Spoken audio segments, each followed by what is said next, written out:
Hello, everyone, and welcome to Hit and Hustle from IrishSportsDaily.com. I'm your host, Ge Flammang, and with me, as always, is Jamie Uyeyama, Mr. Jamie University. It is Thursday, May 22nd. We're going to do a buy or sell show for you today, talking about Marcus Freeman as a top head coach in college football and how high he should actually be ranked. We're going to talk about the 100 meters in college football recruiting, high school recruiting, and how important that is. It was a question that came from the Irish Sports Daily message board, so we thought we'd bring it here because it's kind of a longer conversation. Didn't want to write, multiple paragraphs about this. We can just talk about it. That's why we have a show like this.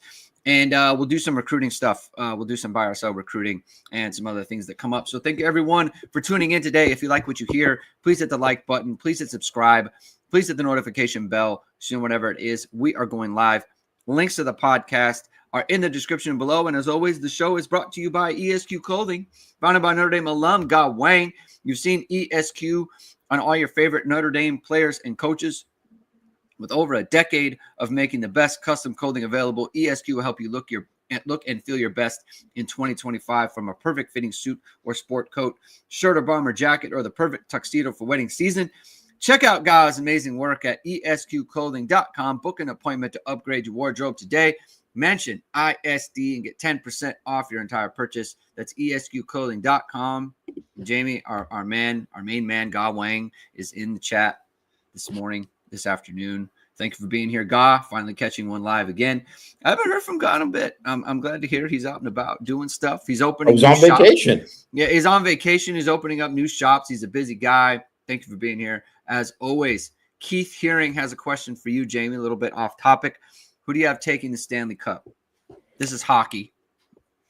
I mean, if people don't know the Stanley Cup, get out of here. Like, just come on.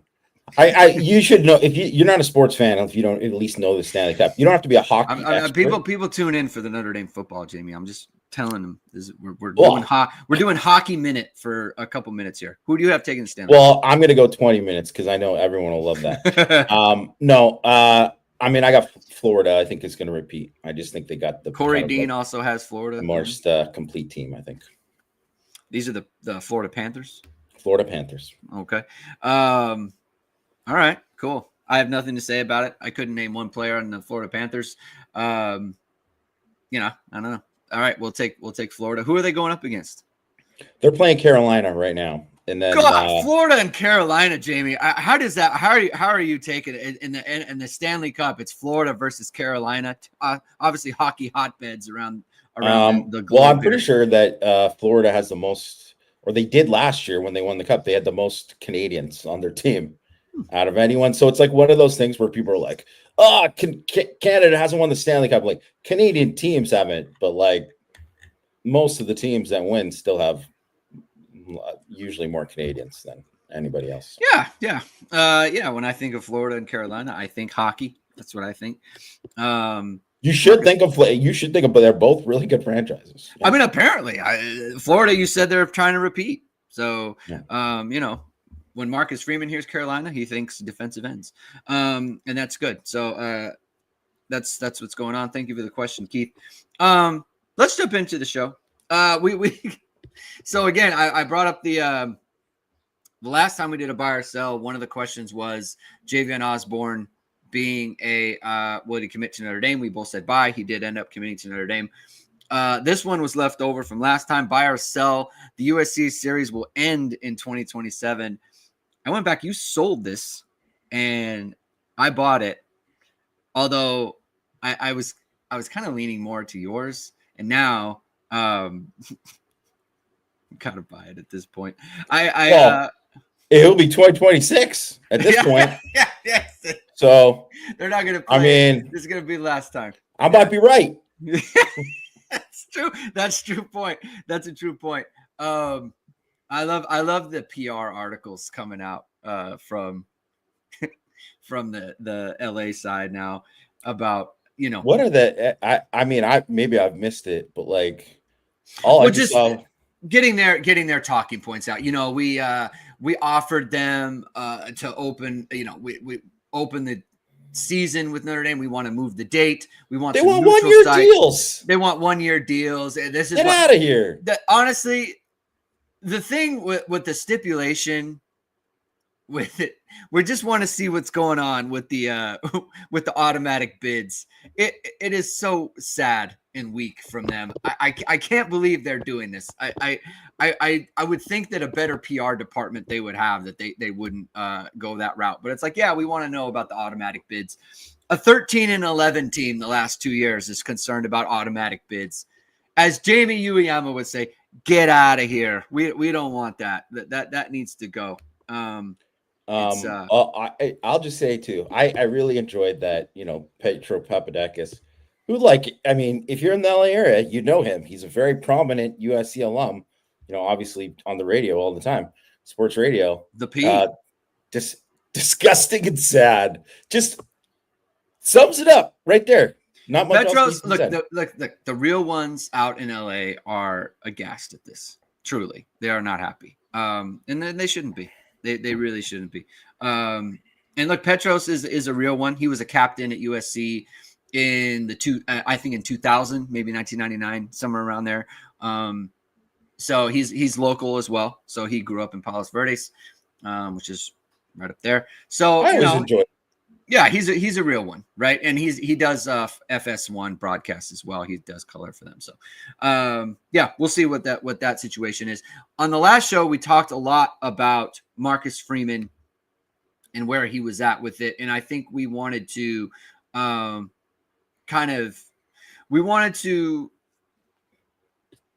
extend the conversation because there was kind of more to say about that. Jamie, you put a lot of stuff in Six Thoughts today about Marcus Freeman.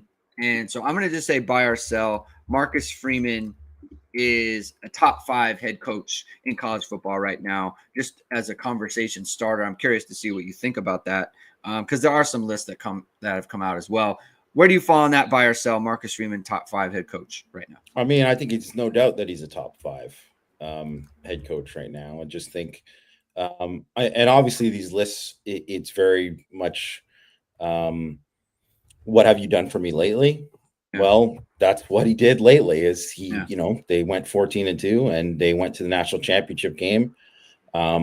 He has Notre Dame in a better position than any coach has had them since Lou Holtz in terms of just like talent and sorry, what were you going to say? Well, a question for you. Is it easier to put him up there because of the coaches he beat to get there? Yes. Because I think that 100%, that is why. Yeah. Because if you look at go through the beginning of Brian Kelly's 3 years and who he beat, and his best win against a top head coach was Bob Stoops, right? Yeah. Who was kind of like on the downside of his kind of time as one of the top guys. He was probably more bottom of the top 10 than a top 5 coach at that time. Was it 2 years later he was out? He left? 2014 is that, or 2015? I think it was 2017. I think it was Was it? Yeah, it was something like that because it was. I'm thinking of Clemson. Never mind. Continue, please. But I mean, he was ESPN had their top 10 coaches that were voted on by their writers and stuff and work for ESPN.com, and he was 4th on that list, and above him was Kirby Smart was 1st. I think it's more than fair. Ryan Day 2nd, Dabo 3rd. Well, who's the only coach who has wins over 2 of the top 3? Yeah, Marcus Freeman. He's the only coach. He's the only one on the list. So, and then you look at his overall record. During this time. So these last 3 years, he's 33-9, 0.785 win percentage. You compare him to a lot of these other guys that are going right now, like. That's right up there. That's a top 5 win percentage right now out of the last 3 years. And I think, first give me your thoughts on if you think he's a top 5, and then I can go into some of those like numbers and all that stuff, if you like. Yeah, no, I buy it because of the point that I just made is like he beat the top coaches, like I think so. So there's like there's people get a lot of love for like Matt's boy, like Leopold, right? It's like, yeah, like he's done really good things at top program or like lower programs, and he's built them up, right? You look at someone like Matt Campbell, who always gets a ton of love on these lists, and it's like, why? Like, I don't understand like that piece of it. But it's like you're not beating those top. Like when you can beat Georgia on a neutral site, like in the South, like that's a big deal. You beat James Franklin, like in Miami, like in a must, high leverage game. It's not like it's one of these things. Like sometimes you beat Lincoln Riley and like, yeah, it's at Notre Dame Stadium and the stars kind of align for you and that sort of thing. You caught him at a bad time. When you're winning these games at neutral sites in bowl games, like that's big to me, Yeah. because it's very hard to do because a lot of these programs have built-in kind of institutional, especially Georgia. Georgia knows how to win these big games, right? Like for whatever you want to say about Georgia and their team last year, and I would agree with you, like they were down. They beat Texas twice. And like that is a team. They won the SEC. Yeah, that is a team in a program that knows how to win those types of games. And when Marcus Freeman beats them, right? When he beats I'm not sorry. Well, he beat Dabo Swinney, correct? When he beats James Franklin like that, like people can't wait to put Penn State up there because of James Franklin, right? And like that program that they have, regardless of the fact that they keep losing, like people think a lot of him as a coach. For Marcus Freeman to beat him, to beat Kirby Smart, to beat Dabo Swinney, to beat Lincoln Riley twice, like you're beating these guys who would have been in the top 5 in previous years, And the fact is like, I'll say this, the 10 men on the field notwithstanding, you can't say that Ryan Day has outcoached him in the 3 times that Notre Dame has played Ohio State. So it's just like he has gone toe to toe with the top of the top, and he's come out on top against a bunch of them. Like that's to me is where it's like, hey, you got to put him up there, especially when they go 14-2 last year with all the injuries as well. Like, man, there's like so many injuries. That to me is where it's like, just objectively speaking, you got to go there. That's kind of how now you can continue with your. Yeah. Well, I mean, I think too, that you look at like, you got to take it into context of those Ohio State games too. The 22 game had no business being anywhere near close in the second half of that game. Nowhere near. Also, his predecessor played in those games and got blown out all the time. Yeah. And he's still getting blown out in those games in a lot of times at LSU too. So it's obviously one of those things. Like he loses some of these games against top teams, and his team is like not built for it. Which you can say, oh, that's the players, but it's like well, the coach. It seems to be a thing with the coach. So, and that is the opposite of the thing with the coach. Michael Parks, 33-10, 33-9 the last 3 years. Yes, the bowl loss on his overall record, but he wasn't. I'm talking about his when he was actually like. It's this is team, the 3 years. His program, team. Like he had an off season and all that stuff. Yeah, so that kind of will lead me into, when you look at these other coaches that were assistants and that had no previous head coaching experience and then became head coaches, right? So there's a lot of them, right, that are really, really good, right? And so you wouldn't take. I think Ryan Day. Yeah, you can throw on the 3-0 on his overall record in the year before when he was on interim for Urban Meyer when Urban Meyer was suspended or whatever, right? But that's not his actual first 3 years of being the head coach of the program. And same with Dabo, where I think it's totally unfair to give him like, yes, his overall record. I get it. You're going to throw the 4-5 interim, year or when he took over for Tommy Bowden at that time, but that's not his program at that time. The next year it is his program. So those first 3 years. So I looked at those coaches, like Dabo, like Ryan Day, it's pretty obvious. He inherited by far the best situation out of anybody. 31-4, 0.8886 win percentage. Pretty ridiculous. Obviously his thing was he lost basically lost big games. Mm-hmm. And that was his thing in the first 3 years. Freeman, like I said, 33 and 9, 0.785. Lost those 3 games basically that he had no business losing, right? But the counter to it is that, exactly what we said about beating those teams, 3-1 the CFP, et cetera, et cetera. Dabo, 25 and 16.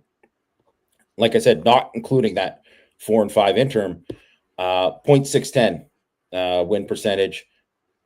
He didn't really get it figured out until it was, after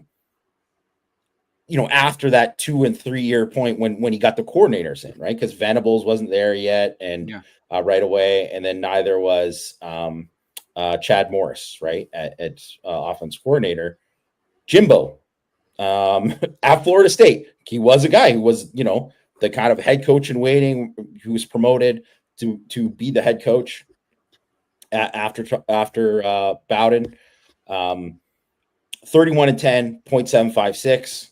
Lincoln Riley, another guy who kind of inherited a good thing at Oklahoma, 36 and 6. 12 and 2, 3 straight years, pretty darn good. 0.857. 0 and 3 in the CFP. And you kind of got to put the asterisk too that it was against the Big 12, and the Big 12 is trash. It's the word. It's the Big 12 has been, fancy AAC for years. It's not a good conference. It just hasn't been.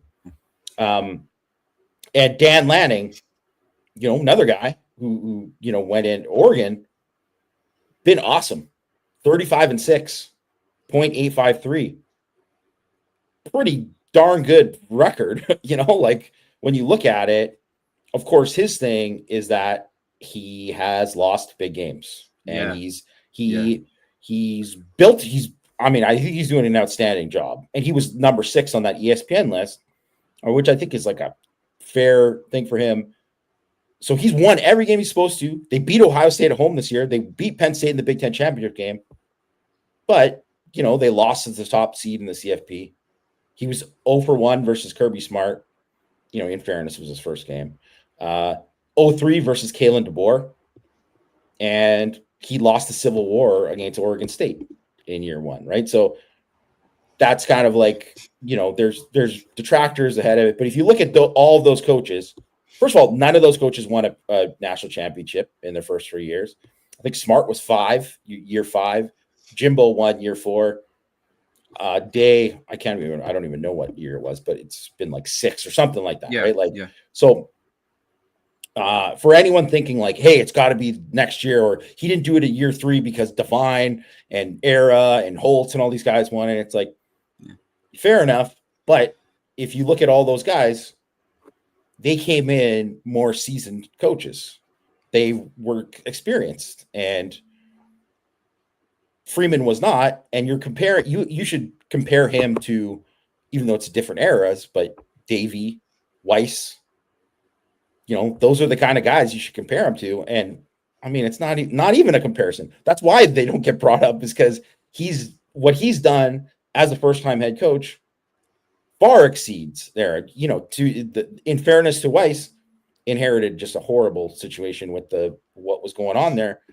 But you look at what year 4 and year 5 was like. Well, those first couple of recruiting classes didn't do good because they didn't build it up there, and they weren't developing either. So it's and staff wise, there was just a lot of problems, obviously, that kind of led to it. But I think if you look at it from there, like, right there, you say, Day, Lanning, and Riley have higher winning percentages than him.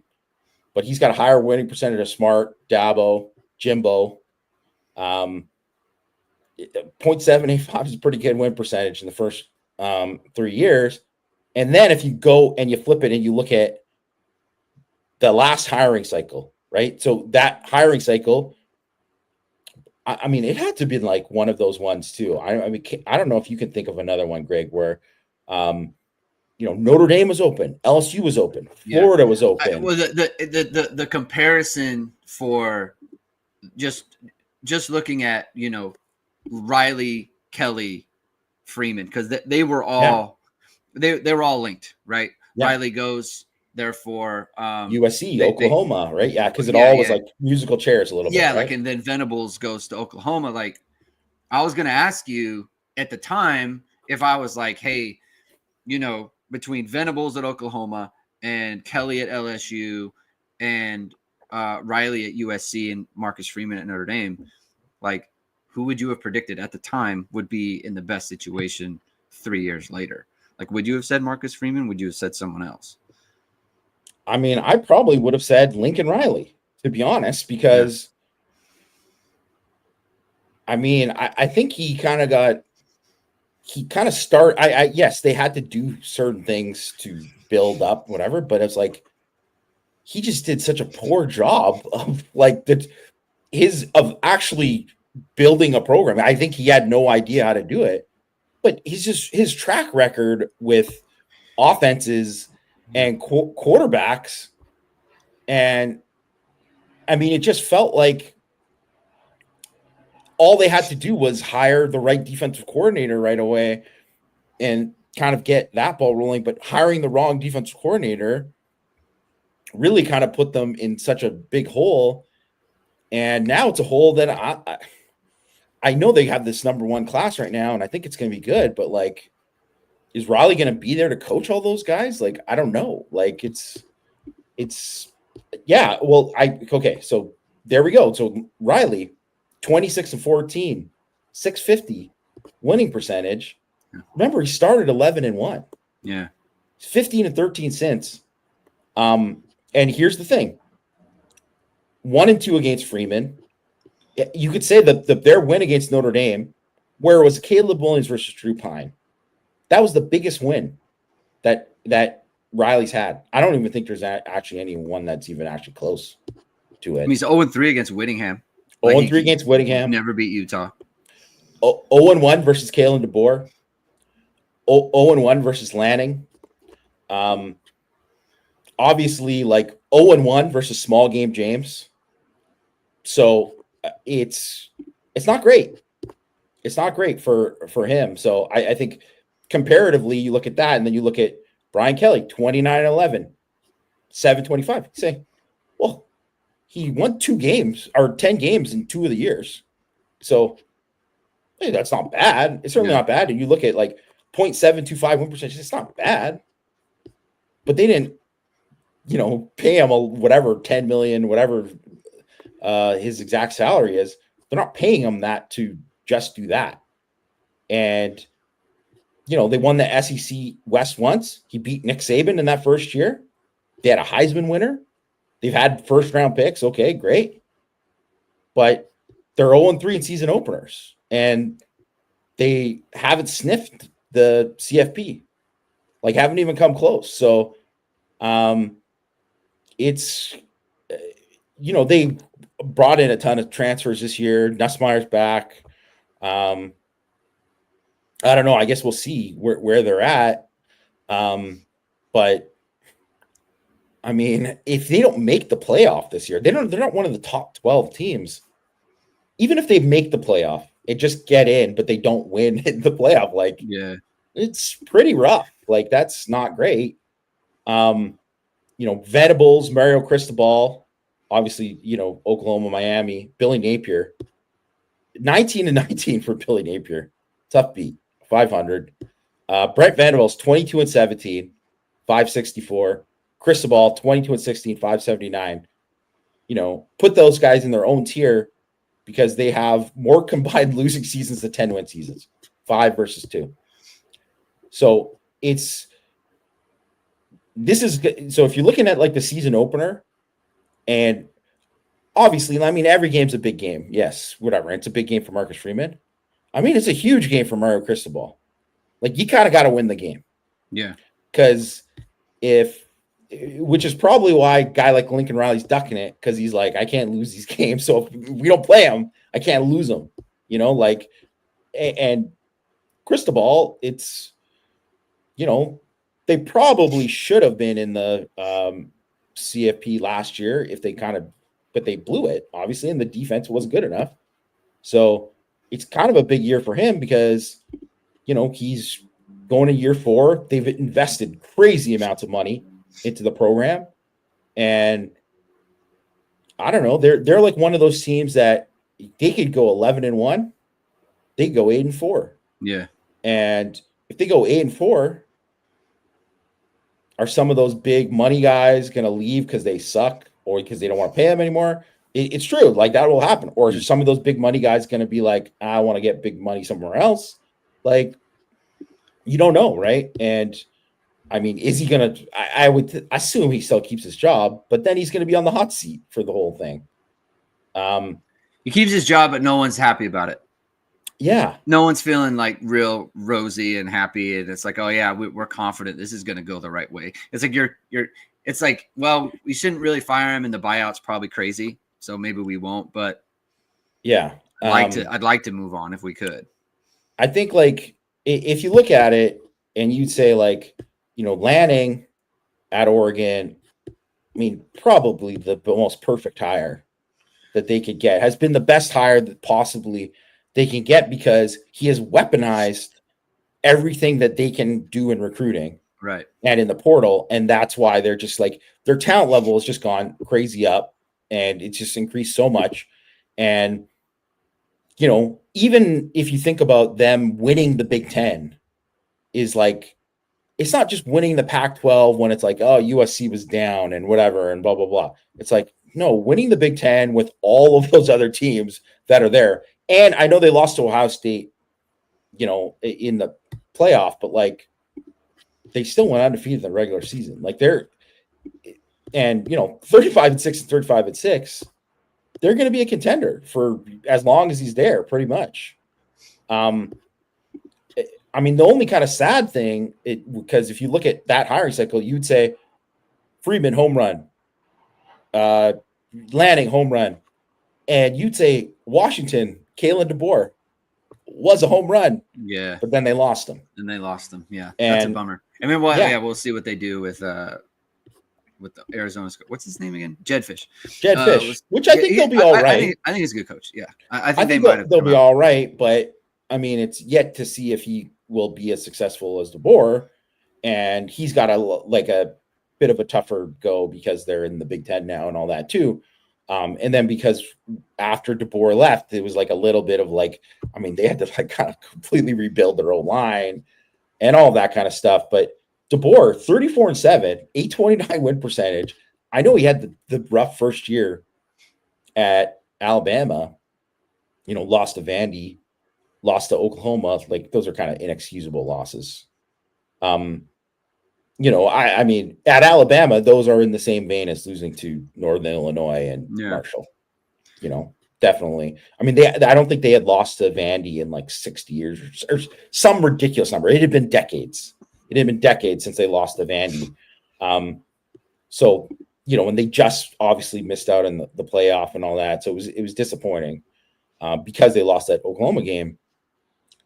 But if you're kind of betting on somebody to be like, man, I think he's going to do it. Like he was awesome at Fresno State and he has been successful wherever he's coached.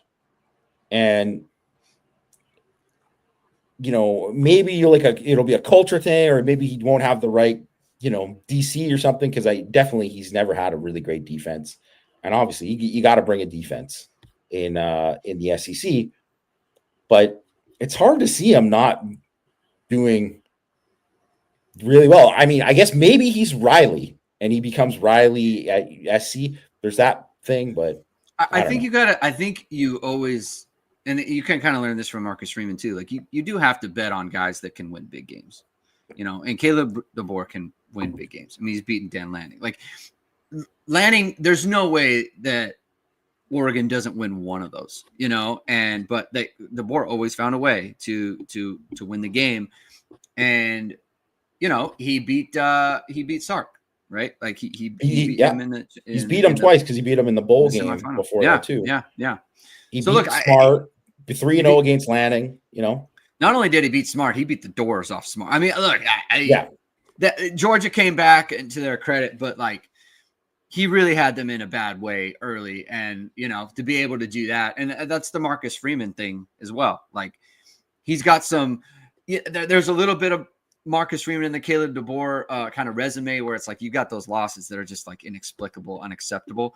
It's kind of like Marcus Freeman has that, but when you can win the big ones, it's like that is a trait. Like, people talk about upside. Like, that's the upside that you want to chase all the time, is like you can beat those marquee coaches and marquee programs in the games that everyone is watching and that you are, everyone's antennas are up, right? And I just kind of one last thing about, USC, and you mentioned them, is, they're kind of doing the thing that Notre Dame used to do, where it's like they're counting losses now in their minds, where it's like, we want to know what the automatic bids are. How many games can we lose and still get in? Yeah. Whereas Notre Dame used to be like that, right? They used to look at it wasn't get in, but it was like, they don't view these things as opportunities anymore. They look at them as like liabilities. And they're not expecting to win. That is where the mindset is like, that's not what you want. And it permeates everything. And, what you said before the season last year, I was like, that is a really bad sign. Yeah. When he's already like worried about the road trips and the scheduling and we got to win and not like, oh man, I'm like, dude, after your last season, like that's how I know all of the stuff that he's doing right now. Just, hyping up all this kind of stuff. I'm like, it's so fake. It's so fake because there's no way that he absolutely feels, a different way about it now. I mean, maybe he did the Brian Kelly. I started doing yoga and talked to, sports psych or something to try to help him. But like, I just don't, your team is pretty much in the same situation, might even be in a worse situation than they were last year roster wise. Like the main difference is, the main difference is they went on a media tour and they invited, Pate and Pickle and whoever else to go watch them and be like, hype up their Pickle program. Should shave his head too. Just do it. Just get the white shirt. Get the two. get the white shirt. It's funny. No, but like that's what they did. They clearly went on a PR campaign to try to. I mean, this is all Chad too. It's like Chad's MO, right? That's what he does. And so it's just like transparent. And I think the biggest thing between Marcus Freeman and Lincoln Riley, and even Brian Kelly to that extent, is like Marcus Freeman embraced Notre Dame and wanted to be Notre Dame, and those other two just don't really care about USC or LSU like that. They don't. Lincoln Riley clearly doesn't, right? And so it just like, I think that matters at storied programs like that. You need to love what that program is.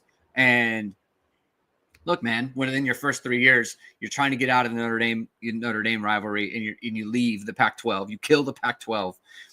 I just, it is what it is.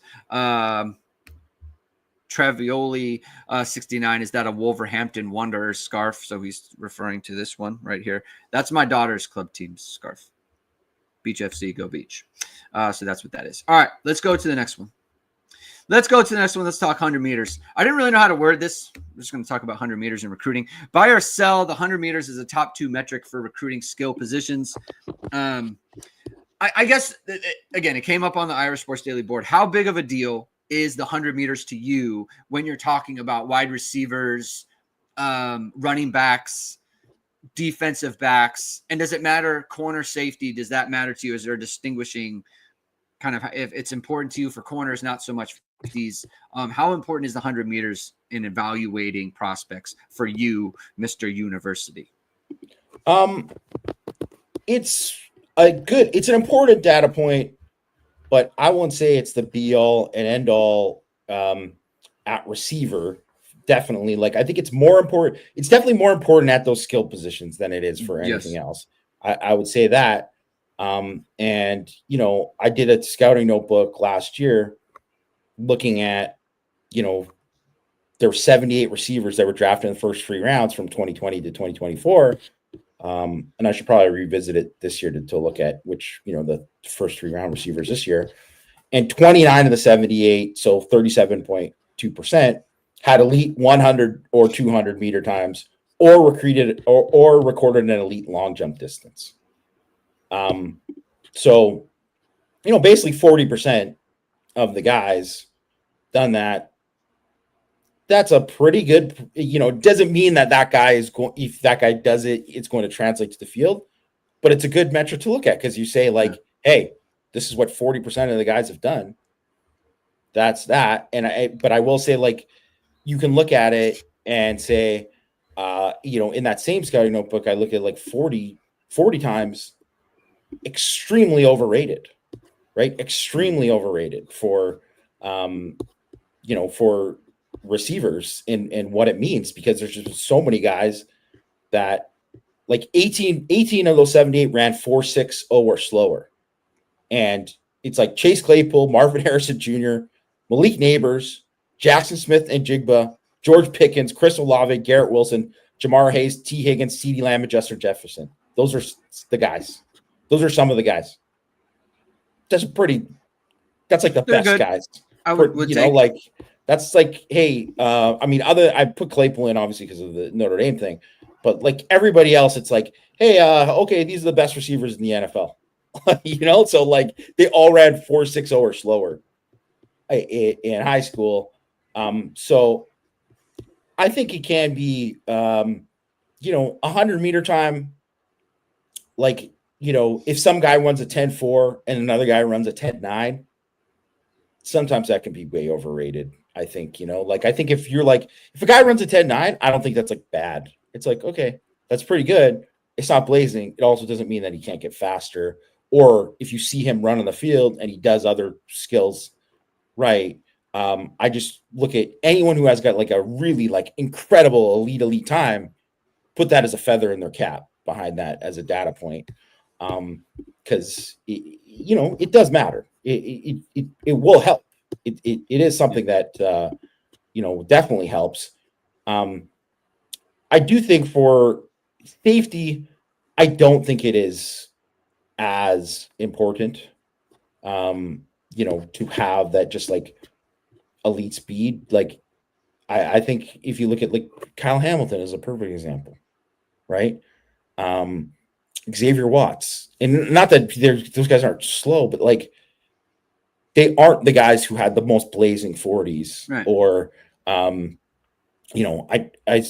don't believe that X ran 100 in high school, and Kyle didn't. He ran X. I think was a 400 guy. I want to say he was it was low 53s, 52s, maybe. Yeah, and I just think like it's one of these things which is non-remarkable for what it's worth.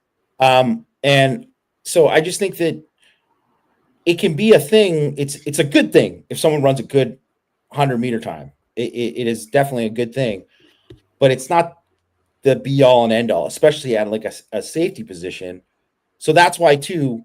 And I don't know this, but I think one of the reasons why that 247 dropped Adon Schuler was because he didn't have like verified times or whatever. I was like, oh, have you watched a senior film? Because the guy's balling. Like he looks awesome. And that was stupid, because it's okay if you don't want to boost him up to a certain status because you don't have that. But, take a look at the film and, don't knock a guy down because he didn't, participate in track or something like that. And I do think for corner is the one position absolutely where like I would value it more than anything if a guy runs like a super fast 100 or like has like an elite 40 time, because you just can't be slow and play corner at a certain level. In saying that, I think Leonard Moore was someone who didn't have elite times, but it's why neither did Carson Hobbs, by the way. Yeah. And I think, let me ask you this too, because I want you to speak on this, because I know you're a track guy as well that knows a lot about it.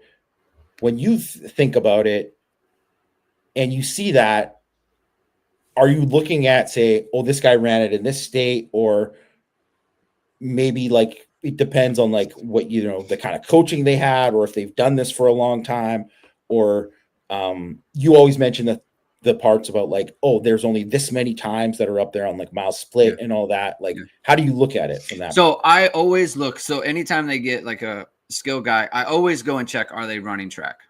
And it's like you mentioned, if they don't have a lot of times, then you dismiss it. So like the thing about track and field is like, the thing about the 100 is it is a skill event. You do have to practice it. Like you can't just go run. It won't work. Like you'll slow down too fast. You'll break down too fast. Like things like stride, things like your technique, things the way you start the race, right? How you manage the race, like that all matters, you know? So if Leonard Moore has like let's say he has a verified 100 time, it's 11.2, whatever it is, right? But he has one race in March and he has no other races, I throw it away because it's like he's not really a track guy. He's not practicing track. He's not trying to get better at track. He's not being coached in track. It's not relevant to me, you know? So like Aiden Pouncey, right? We were talking about him earlier. He has an 11.05. He has one time. That's an 11.05. He's not a track guy. He runs relays, but he's not a track guy. So the fact that, like, to me, it's like, ooh, that's an 11.05, probably like very little training, just coming out here and running. That's actually pretty good, in my opinion, you know? So there's that. He put on Twitter where he ran, like he said, he ran like unofficial 10.4 on the opening leg of a 4x1, which offends me as a track guy. Like if you can run 10.4 around a curve out of the blocks, you are running you are running 20.2, 20.1 in the open 200 or the like 10.1 in the open 100, like go do that instead, right? And that's obviously not his deal. But it's like that kind of context that matters to me. Things like wind. So like we were talking about earlier, like Matt Ludwig, he the tight end who just committed to Michigan, who Notre Dame really wanted. He posted this weekend, he ran 11.12, right? He posted the race online, so I watched the race, and I wanted to watch what are the wind conditions. Because sometimes you get a guy like Ben Minnick was one of these guys where it's like he ran a 10.500 and he put it on Twitter and everyone's like, oh, he's a 10.5 sprinter. It went into every article about him. He's a 10.5 guy, 10.5 guy. And I went and looked. I was like, well, what's the wind? The wind was something like point or plus 3 point something or plus 4 point. And I was like, okay, so what is he really, right? Is it 10.5? Okay, then there's metrics online you can go to. You can plug in the times, you can plug in the wind, and it'll tell you what that time would be in a no-win situation. It was like 10.8. So it's like, okay, 10.8, that's his time. And then you look at his other times, and that's about what he's running. He's running 10.7, he's running 10.8, he's running 10.9. He's a 10.8 sprinter. That's what he is, right? So like there's context there that you look at with everything. I think there was a question in the message on the board where it was what's the difference between like 10.6 and 10.8, right? It's like, well, you can over 100 meters, think of it like distance. Every 10th is 3 feet, right? So if you lose by 2/10, you lost by 6 feet, right? Now, in the context of a football field, 6 feet is a pretty big deal, but that's over 100 meters, right? So maybe at 40 meters, maybe you're looking like a foot, right? 2 feet. And that's another reason why, like, if you're taller and you run 10.8, then that's better than if you're shorter and you run 10.6, because you're essentially the same thing, because you can make up that distance with your size, right? So this is to me where it's like everything I take into context when I look at 100-meter times. And so like someone like Braden Robinson, it's like, yeah, he better be a 10.5, 10.4 guy because he's so small. Yeah. You know, like he needs all of that separation, right? Whereas someone like Devin Fitzgerald, who's bigger, or someone like Brian Williams, who's bigger, they don't need to be that fast because they have all that size. They can make up for it that way. So, yeah. Oh, well, for sure. Because I mean, I definitely always look at it just from, I mean, any position too. Like if a wide receiver is tiny, he better be an elite athlete, like elite.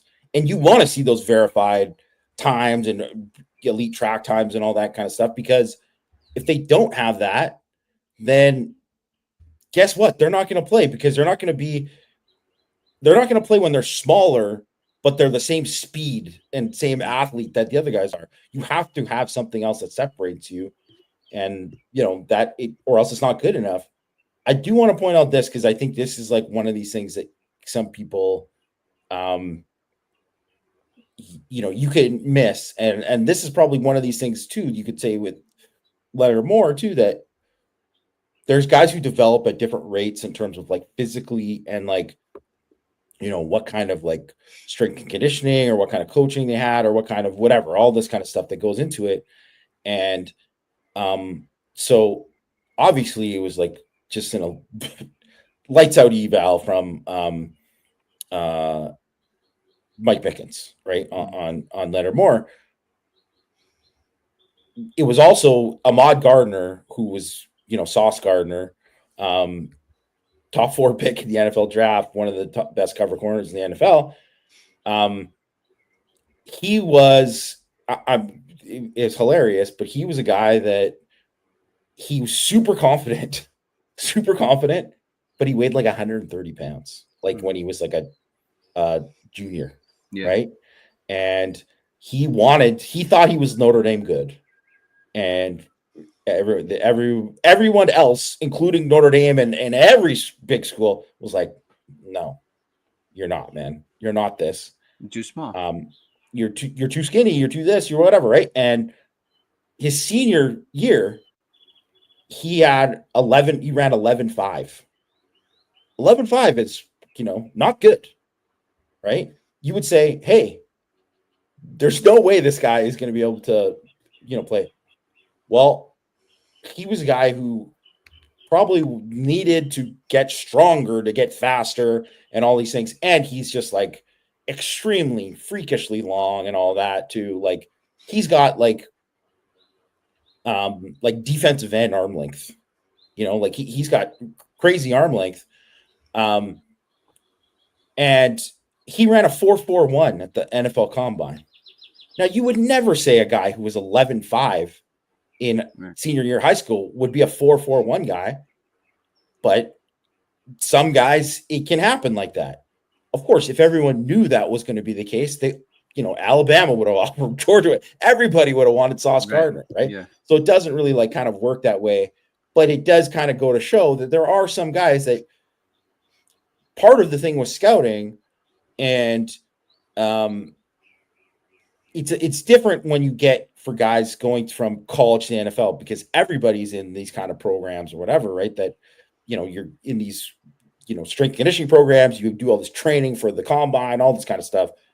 Well, in high school, there's such a discrepancy between what guys get for training and maybe nutrition, or maybe like, the competition, the coaching, the competition they go against, the coaching they get, all this kind of stuff that's development, that you have to look at all that kind of context to see like and evaluate what a guy can be, not who he is now, but what he can be. And obviously, there's some guys like Ahmad Gardner who end up being like, man, that guy ends up being just like, the best in the country. Yeah. So it's one of those things, like it really is individual to each person. For me, it's like I take all the context into account, and how many times, like I was just looking, like Leonard Moore in all of his high school career has 100-meter time. One. He was as a sophomore. Throw it away. He had 200-meter times as a junior. Throw it away. He's not a track guy.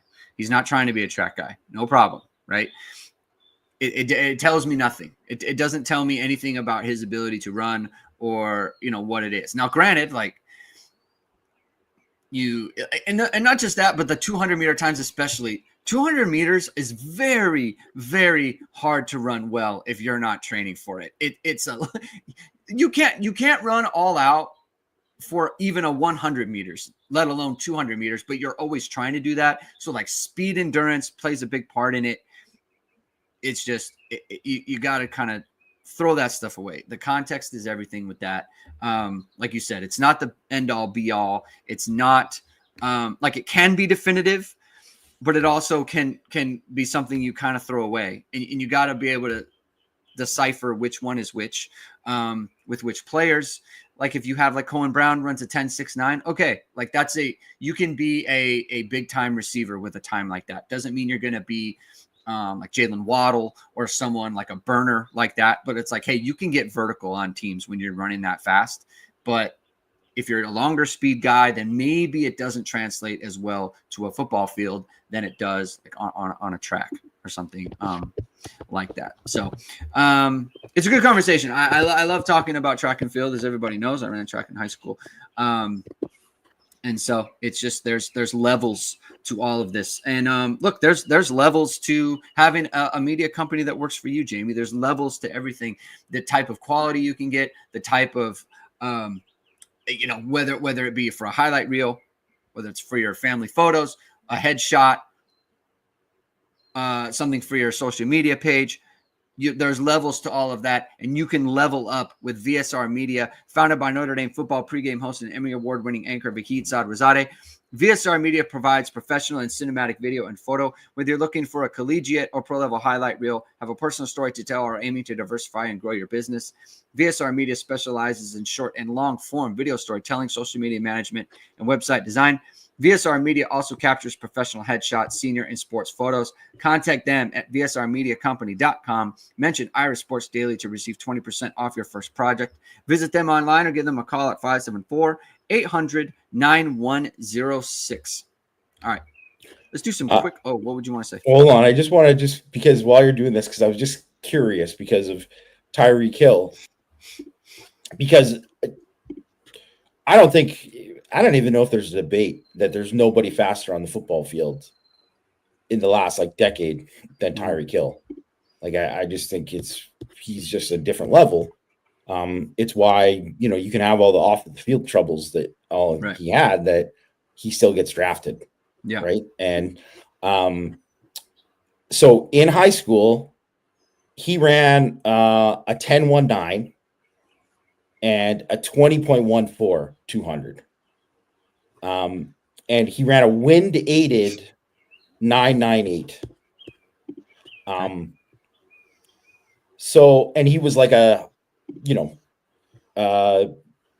USA Today All-American in track and whatever and all this. Yeah. So it obviously is, when you look at it, it's not like the guy's just like, yeah, he's fast in the field. It's like, nah, he's just legit freakishly fast. Yeah. There are times where the thing about it is there is no, the faster it is, it's almost like the context kind of goes away, right? If you've got like a 10.3, then it's like, you're a fast guy. It doesn't matter what the wind was. You can run, right? Yeah. 10.2, it gets to a point, but 10.5, 10.6 is again, you have to think of it in terms of distance, right? And so, the difference between a 10.5 and a 10.2, it's that's 9 feet, that's a long way, right? So, look, it's just about acceleration. It's just about, long speed, holding your speed endurance, that sort of thing. All right, let's do some quick buy or sells on some commitments, or some possible commitments, some recruits, and then we'll get out of here. All right, buy or sell. Caden Finley commits to Notre Dame. I'm going to buy it. I think he's going to end up Irish. You know what? I was concerned about this. Christian, when he was on the show, go check it out. Christian, he had some positive comments about it. Speaking of context, he added context on this. When Texas people are saying, oh, he's got a good chance to end up somewhere that's not Texas, that means it's a great chance. And so Christian's buying it. I'm buying it. Can confirm. Buy or sell. Devin Fitzgerald commits to Notre Dame. I'm going to buy this just because I'm not sure of where they stand with other people. And I think ultimately that's kind of where he wants to go. I think this is the one he's wanted. And I think it's probably what his dad wants. And so I think he will end up in the class. He set his commitment date right around the time he set all of his officials, but it was right around the time that Notre Dame got included. Yeah. It was about a couple weeks after. Yeah. To me, that's a positive indicator for Notre Dame. Cohen Brown, buy or sell, commits to Notre Dame. I'm just going to sell for now, even though I think that he could very well end up in the class. Just because I'm waiting to kind of see, now that he's, not committed to USC, and then he gets on campus for this, and we'll kind of wait to see what happens. So I guess I would probably put it more as a hold, but just for the exercise, I'll say sell. Buy or sell, Braden Robinson commits to Notre Dame.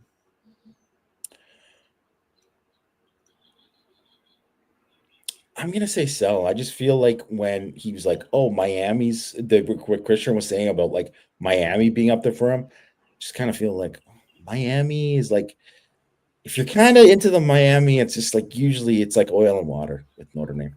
Yeah. I didn't say it before. I'm buying Cohen Brown and I'm selling Braden Robinson. Kind of like, I think Braden Robinson, I think that momentum would have continued into like almost a commitment by now, and it didn't. And I think for the reasons you said, like the two things just don't kind of mix there. Buy or sell, Alistair Vallejo commits to Notre Dame. I'm gonna buy it just because just more of a feeling. Just more of a feeling. I just know how much they like him, and so I think they're really gonna push hard to get him. And I think it helps too that his friend Tikiola committed to Notre Dame too. So I'm gonna buy it.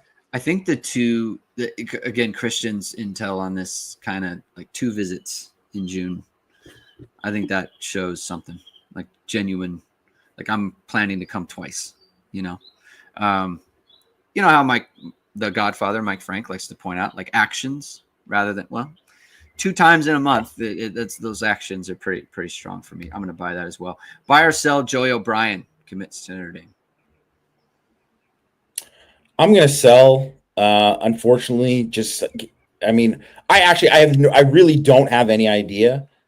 I just feel like if you asked me after his visits Notre Dame, if he gets to the visit, that's the thing, because I just don't know. Like I really don't know. I have a feeling though that he will get to the visit just because I think he seems to enjoy the process. Yeah. Which go ahead, enjoy it, man. That's fine. So I don't know. It kind of seems like, this is what I'll say. I'll sell him committing to anyone or it being solid. If he commits to Penn State, I'm going to sell on that being solid throughout the whole thing. And if he doesn't commit to anyone, I really think that it's sell him committing to anyone this summer, because I just have a feeling his recruitment's just going to keep going for a while. Yeah. I'm selling basically because of what all you just said. That's not usually how it works for a player that is ending up in Notre Dame's class. Usually they know what they want. They go in for, it's kind of like, I don't mean to compare them because I don't know that they're anything alike personality wise. I'm just talking about the circumstance. Like Owusu Boateng last year, where it was like, it kept dragging on. And it was he liked this, but then I don't know. The next place he liked. He was like very like he was getting crystal balled, predicted to Notre Dame, but the more it went, it was like that's not usually how it is, and I don't think that's going to work. And that's how I feel about Joey O'Brien right now. Buy or sell, Kari Adams commits to Notre Dame. I'll just go sell just because I feel like whenever anyone puts in, they put in those crystal balls. Yeah. It means that a lot of the times, first of all, when they're doing this is why the crystal ball thing's so phony. Most of the times it's like, hey, they silent committed. Yeah. Or, hey, they agreed to some kind of, it doesn't mean they can't back out of it, but, or they agreed to some kind of NIL deal that's got them there. But when you see like something like that, and obviously I don't know if it was, I think it was just 247 that did it. I don't know if anybody else made predictions for it. But as soon as I saw that, I was just like, you know, the only other option for that is Penn State staff being like, hey, put this out there into the ether because you want to pressure him. Yeah. Yeah. I'm going to buy for literally for what you just said. I think that's what it was. That's what they're doing. I have no hunch. I'm sorry. I have no information. I have a hunch. I just think that's what it was. Because it was just the one site. This is like a little inside baseball. Like you do have to look at, it's just like, and I think it was part of like I think I read somewhere it was part of a thing they were doing where it was like, you know how sometimes they have these blasts where it's like, oh, we're going to put in a bunch of predictions. Like, I don't think it was strong like that. Yeah, I hate that. I don't think it was strong like that. Very clickbaity. Yeah. And it can turn off the recruit in the other way. Not hate on the guys for doing it because I know they're directed. Yeah, like it's their job. It's not whatever, you know. So please don't take this as we're not trying to take shots. Yeah, my point is like I don't think it was we have information that he's silent committed, and I think he's open, and I think there's an opening there, and because of that, I think Notre Dame has a chance. They got to get him on campus, obviously, right? Like he could commit before then. But just my impression is it's a lot more open than people think at the current moment. All right, we can end it there. Thank you everyone for tuning in. If you like what you heard, please hit the like button. Please hit subscribe. Please hit the notification bell. So whatever it is, we are going live. Will we be back on Monday? Will Mike be back? Do you guys do Memorial Day? Is that a thing? Do you take Memorial Day off? Told you we added this. Our one is a week before, right? Or we have it. So I know, but Mike is, I don't know. Mike is, he has stuff. Plan to be back. Everybody plan to be back on Monday for Power Hour and then Tuesday. Anyone who kind of knows that, like, because my wife always asks me, she's like, isn't it a holiday? And I'm like, yeah. Because I think Mike he's set on the schedule. And when the Godfather says we're going, we're going. It's not a holiday when discussing Notre Dame football. So if he says we're going, we're going. We hit and we hustle discussing Notre Dame football. So expect us back on Monday. All right, everyone. Have a good weekend. We'll talk to you soon. Keep hitting and hustling.